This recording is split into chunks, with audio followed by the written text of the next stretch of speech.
Bugün ev yapacağım. Creative'de biraz saçma da olsa ya da ev yapmayayım be bu bölüm. Ne yapacağım ben biliyorum.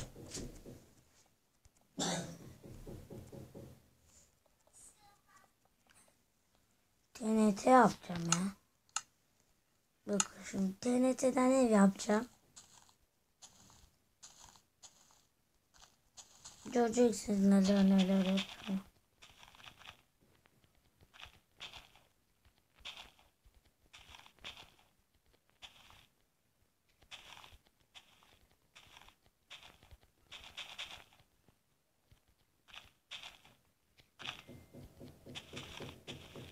Evet, yanında mutfak yapıyorlar.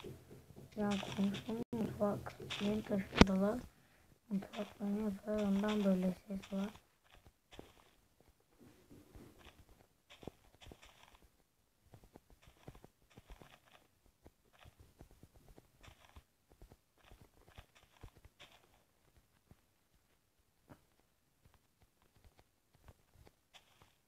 Olanları görmeniz lazım. Evet, şimdi yaptı drama.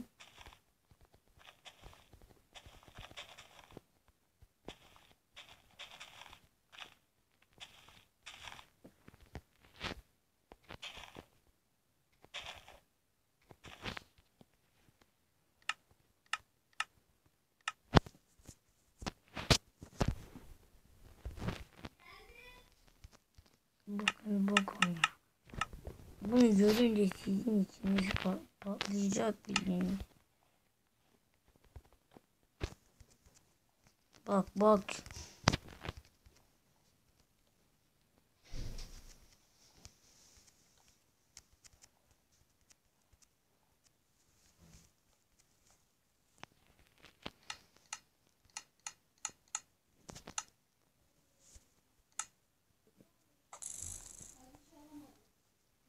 Bir de şuraya atayım da. Hoppa. Çok güzel oluyor. Çok güzel oluyor. Evet bakın ya bakın.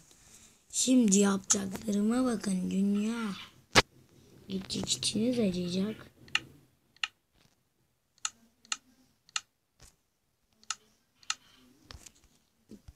Dünyada en çok garip yapacağım şey de bu olacak, evet. Beğenmekten öleceksiniz.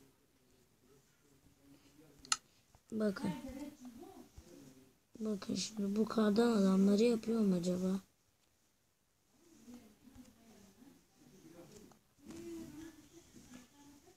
Niye olmadı? Evet, durdurdum.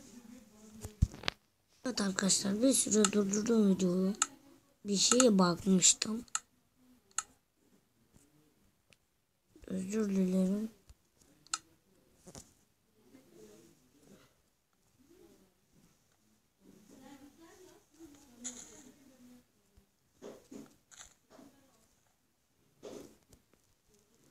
Bak, o TNT oradan çıkma imkanı yok.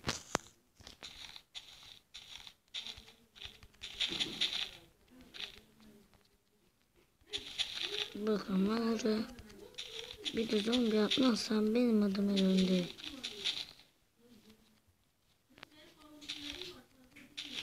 Bakın şimdi. Bak ya, lav da atacağım. Ama ilk önce lava atmam lazım.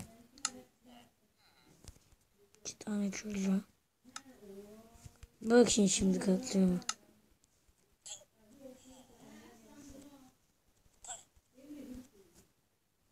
Bu gelmiyor. Tamam o zaman.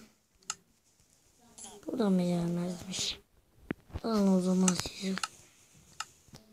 Bir elime çakmak. Arkadaşlar müthiş video. Bir elime de şunu alarak değerlendirmek istiyorum. Allah. Hemen lavat. Hemen yak. Bakın şimdi.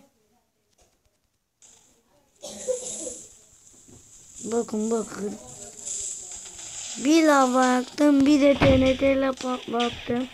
Ekran gitti, evet arkadaşlar. Arkadaşlar denediğim şey başarılı oldu. Bir sonraki videoda görüşmek üzere. Abone olmayı unutmayın.